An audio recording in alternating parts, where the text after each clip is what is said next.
कल हम लोगों ने सारणिक के लिए माइनस और कोफैक्टर्स निकालना सीखा था।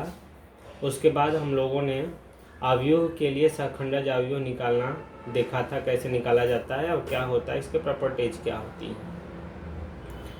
फिर हमने ये भी कहा था कि किसी अवयव का व्युत्क्रम कब निकलेगा और कब नहीं निकलेगा, अर्थात कोई अवयव व्युत्क्रमणीय कब होगा और अव्युत्क्रमणीय कब होगा। सिंगुलर नॉन सिंगुलर की बात हमने कही थी कि यदि सारणिक मान उस अवयव का 0 के बराबर है तो वह अवयव हमारा अव्युत्क्रमणीय सिंगुलर मैट्रिक्स कहलाता है। यदि सारणिक मान a 0 के बराबर नहीं मिल रहा है तो वह अवयव जो वर्ग अवयव है वह हमारा नॉन सिंगुलर या व्युत्क्रमणीय अवयव कहलाता है। आज हम लोग अवयव और सारणी के अनुप्रयोग की बात करेंगे।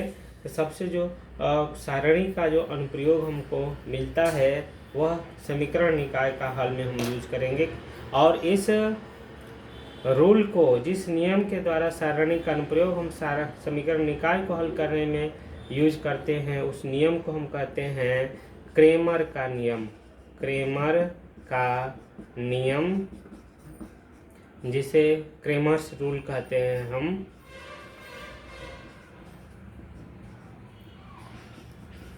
रूल कहा जाता है। यदि कोई हमारा समीकरण दिया हुआ है, यदि कोई समीकरण निकाय दिया हुआ है हमारा ax बराबर b, हमने बताया था कि कैसे समीकरण को हम इस रूप में बदलते हैं। इसका अद्वितीय हल कब हमें मिलेगा? द्वितीय हल मिलता है जब सारणिक a का मान 0 के बराबर नहीं होता है। क्रेमर का नियम कहता है कि मान लें कि हमारे जो चर हैं, माने जो कैपिटल X हैं, वह x1, x2, x3, xn है। यह हमारे चर हैं, ठीक है। हम क्या करें, सपोज करिए कि एक हमारा समीकरण निकाय दिया हुआ है a1 x plus b1 y बराबर c1, a2 x plus b2 y plus c2 z भी ले लेते हैं बराबर d2, और यहाँ पर प्लस में हम ले लेते हैं c1z बराबर d1, और तीसरा a3x plus b3y plus c3z बराबर d3। तो इसको हम अवयव के रूप में इस तरह से प्रदर्शित करते हैं। ये जहाँ पहला जो अवयव होगा केवल गुणांकों का अवयव होगा, अर्थात इसमें हम चरों को नहीं लिखेंगे a1, a2, a3, फिर दूसरे में है b1, b2, b3, तीसरे में c1, c2, c3, और यहाँ हम लिखते हैं अचरों को, और यहाँ d1, d2, d3। इस अवयव को यदि हम a कहें, इस अवयव को कैपिटल X कहें, इसको b कहें, तो यह मिलता है ax बराबर b। हम a का सारणिक मान निकाल दें। a के सारणिक मान को हमने डेल्टा कहा, ठीक है। यदि हम इस कॉलम, ये जो a1, a2, a3 है, यह x के गुणांक हैं a1, a2, a3। यदि हम पहले कॉलम की जगह पे यह वाला ला करके यदि सबमिट कर देते हैं तो हमें एक नया अवयव मिलेगा d1, d2, d3, और दूसरा और तीसरा तो हमारा कॉलम वैसे ही रहेगा b1, b2, b3, c1, c2, c3, ठीक है। हमने क्या किया कि पहले कॉलम में हमने ये जो अचर थे इनको प्रतिस्थापित कर दिया। जो नया अवयव बना उसका जो सारणिक मान हम लेंगे, उसके सारणिक मान के वैल्यू को यदि हम डेल्टा 1 कहें, डेल्टा 1 इसलिए कि हमने c1 के जगह पर इसको सब्स्टिट्यूट किया था। इसी तरह से डेल्टा 2 का मतलब क्या हुआ कि हम c2 की जगह पर यह मान रखेंगे, अर्थात a1, a2, a3 C1 C2 C3 तो हमारा वही रहेगा। B1 B2 B3 की जगह पे हम D1 D2 D3 लिखें तथा डेल्टा 3 इसी तरह से डेल्टा 3 का जो मान होगा वह A1 A2 A3 B1 B2 B3 और तीसरे की जगह पे हम ये मान रख दें D1 D2 D3। तो हमारा क्रेमर्स रूल कहता है कि जो चर x है उसका मान डेल्टा 1 अपान डेल्टा के बराबर होगा, y का मान डेल्टा 2 अपान डेल्टा के बराबर होगा और z का मान डेल्टा 3 अपान डेल्टा के बराबर होगा। इस तरीके से हम x, y और z का मान निकाल सकते हैं, क्योंकि इसका मान तो हमने बताया ही शुरू में कि 0 के बराबर नहीं था। इस तरीके को हम लोग कहते हैं सारणिक विधि से हमने समीकरण निकाय का हल प्राप्त करना या क्रेमर के नियम से समीकरण को हल करना। इस तरीके से हम समीकरण को हल कर सकते हैं। समीकरण का जो हल होगा वह हल अद्वितीय हल होगा। कब? यदि डेल्टा का मान 0 के बराबर नहीं हो। और यह अद्वितीय हम कैसे निकालते हैं? वह निकालते हैं x बटा में डेल्टा 1 y अपान डेल्टा 2 z अपान डेल्टा 3 या डेल्टा है डेल्टा 3 और यह बराबर 1 अपान डेल्टा। ताकि इसको इसके बराबर करेंगे तो x मान आएगा डेल्टा 1 अपान डेल्टा, फिर इसको हल करेंगे तो y का मान आएगा डेल्टा 2 अपान डेल्टा और z बराबर डेल्टा 3 अपान डेल्टा। तो यदि इसका मान 0 के बराबर नहीं आता है तो जो हमारा समीकरण निकाल रहता है उसका हल अद्वितीय होता है। दूसरा, यदि डेल्टा बराबर 0 हो जाए परंतु डेल्टा 1 डेल्टा 2 डेल्टा 3 में से कोई कम से कम एक अशून्य हो, माने एक कोई ना कोई वैल्यू दे, बाकी सब शून्य भले ही हो सकते हैं, कोई एक अशून्य ना हो, नॉन जीरो हो, तो जो समीकरण निकाय होता है उसका कोई हल नहीं होता है, कोई हल नहीं होता। तीसरा, अनंत हल होते हैं कब? इस समीकरण निकाल के अनंत हल होंगे यदि डेल्टा बराबर डेल्टा 1 बराबर डेल्टा 2 बराबर डेल्टा 3 और इन सब का मान हो जाएगा 0। तो हम कहते हैं समीकरण निकाय हमारा अनंत हल देगा। जब हमारा समीकरण निकाय अद्वितीय और अनंत हल देता है तो हम इस समीकरण निकाय को संगत कहते हैं। अर्थात यह हमारा समीकरण निकाय संगत कब कहा जाएगा? संगत कब कहा जाएगा? जब समीकरण निकाय का अद्वितीय हल होगा या अनंत हल होगा। अर्थात यदि डेल्टा बराबर 0 हो तब हमारा समीकरण निकाय संगत कहा जाएगा, या जब डेल्टा का मान डेल्टा 1 डेल्टा 2 डेल्टा 3 सबका मान 0 हो जाए तब भी हमारा समीकरण निकाय संगत कहलाता है। लेकिन यदि डेल्टा का मान 0 हो लेकिन कम से कम एक का मान 0 ना हो, डेल्टा 1 डेल्टा 2 डेल्टा 3 में से, तो इसे समीकरण निकाय को हम असंगत कहते हैं। अर्थात जब समीकरण निकाय का कोई हल नहीं होता है उस समय समीकरण निकाय हमारा असंगत कहलाता है। एक एग्जाम्पल से हम इसको बेहतर ढंग से समझ सकते हैं। यह हमारा समीकरण है x + 2y + z बराबर 7, x + 3z बराबर 11 और 2x - 3y बराबर 1। इस समीकरण को हमें क्रेमर के नियम की सहायता से हल करना है। समीकरण निकाय संगत है या असंगत, इसे भी हमें चेक करना है।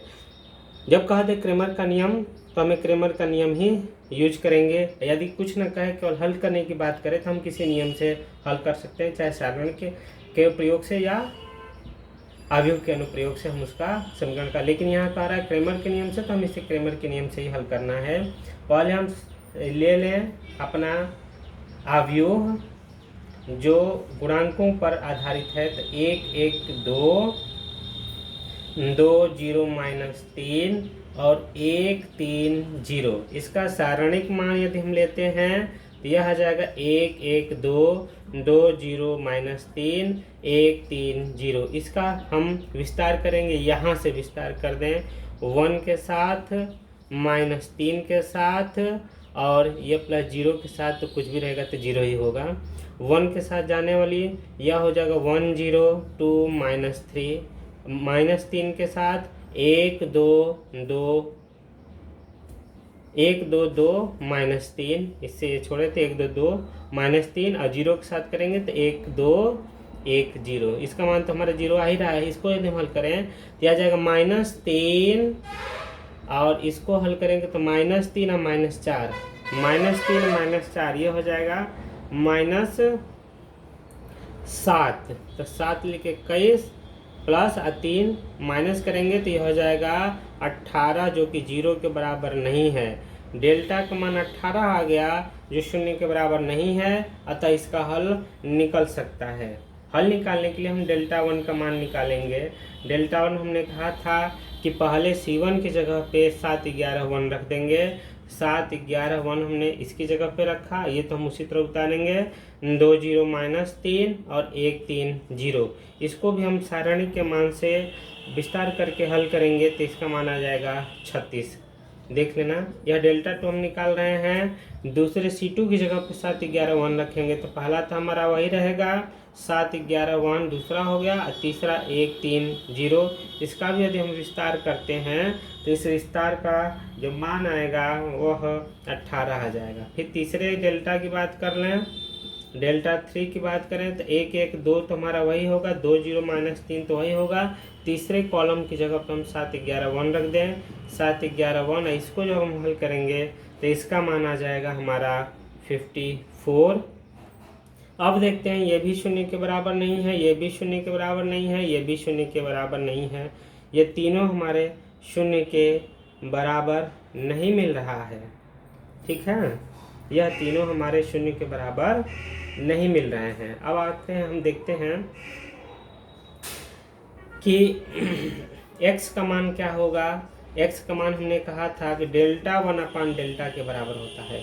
y का मान डेल्टा 2 अपान डेल्टा के मान होगा और z का मान डेल्टा 3 अपान डेल्टा के बराबर हो, क्योंकि x पहले पर x है, दूसरे पर y है, तीसरे पर z है। डेल्टा 1 36, डेल्टा का मान 18 अर्थात x का मान आ गया 2। डेल्टा 2 18/18 अर्थात इसका मान आ गया 1।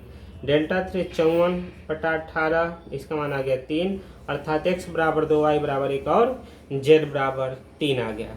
संगतता की हम बात करें, हमने पहले कहा था कि यदि डेल्टा बराबर नॉट 0 आ जाता है तो यह समीकरण निकाय हमारा संगत होता है। चूँकि डेल्टा बराबर नॉट 0 है, इसलिए यह समीकरण निकाय हमारा क्या है, संगत है।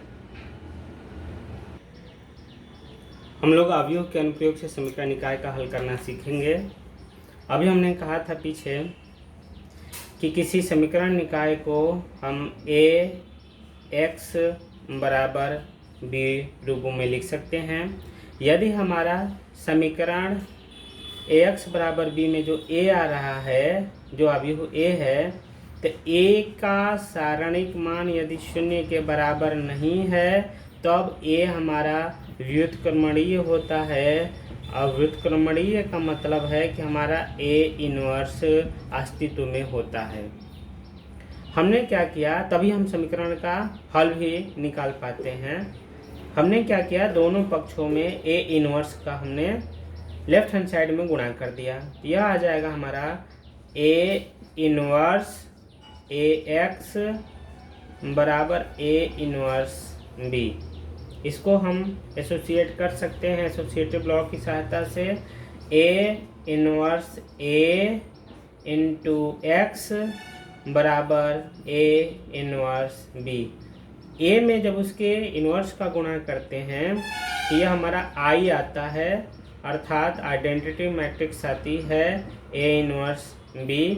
और I का जब किसी भी हम अवयव में गुणा करते हैं तो यह अवयव ही हमें मिलता है। तो x बराबर आ गया a इनवर्स इंटू बी, अर्थात ए के व्युत्क्रम अवयव को निकाल दें और उसमें बी के अवयव बी का गुणा कर देते हैं तो वह एक्स के बराबर आ जाता है।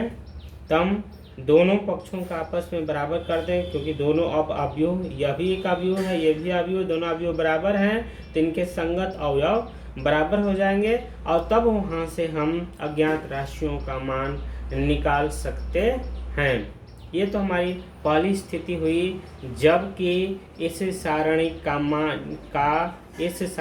का मान शून्य के बराबर नहीं था। यदि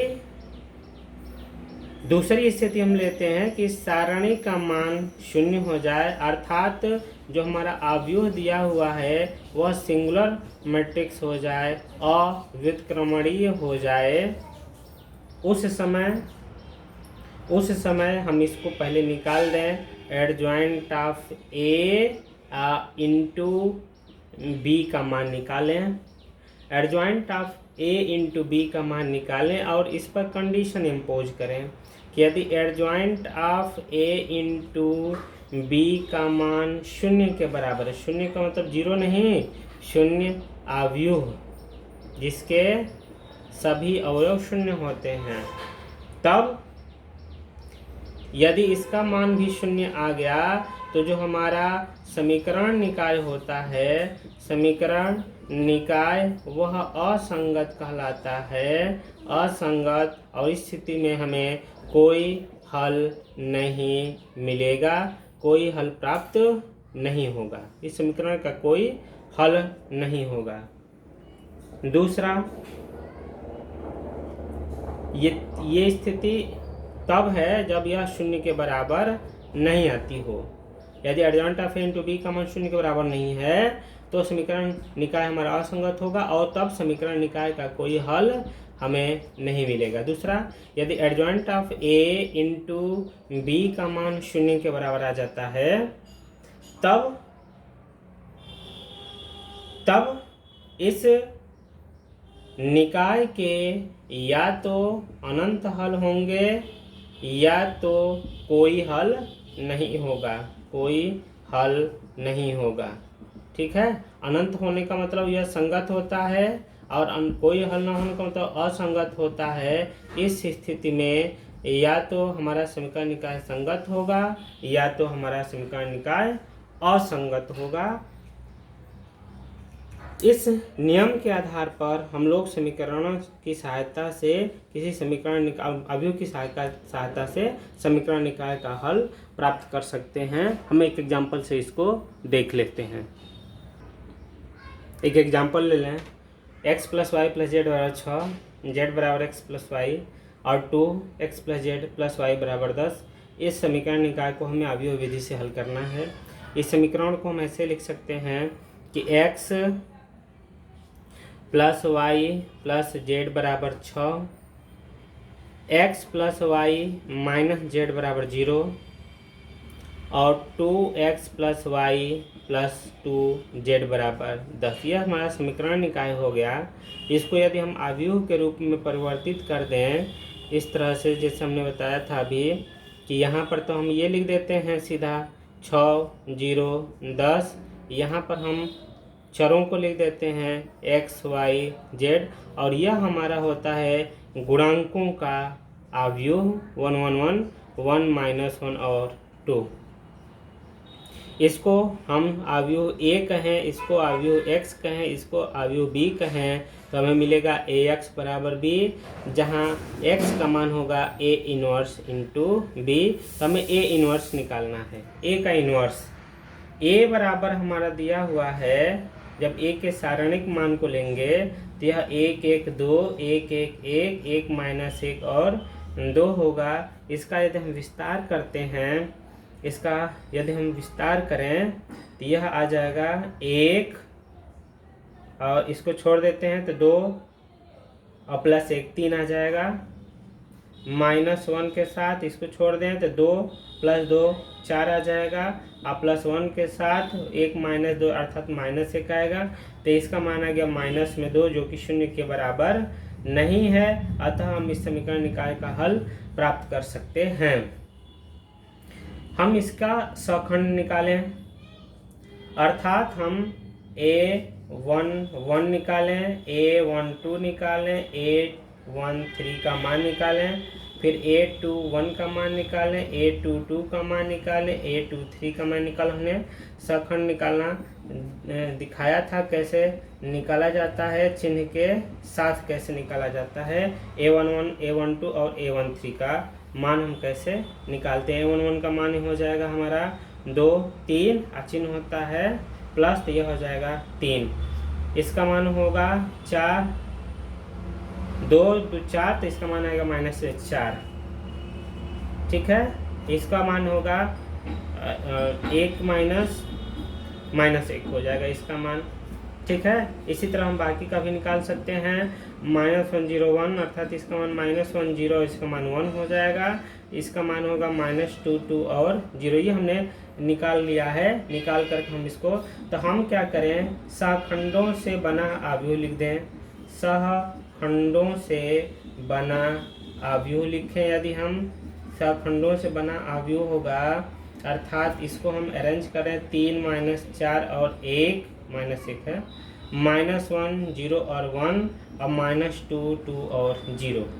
इसका जब हम परिवर्त करते हैं तो हमें एडजॉइंट ऑफ ए का मान निकलता है। तब एडजॉइंट ऑफ ए जो मैट्रिक्स होगी वह होगा 3 -4 -1 -1 0 और 1 तथा -2 2 और 0।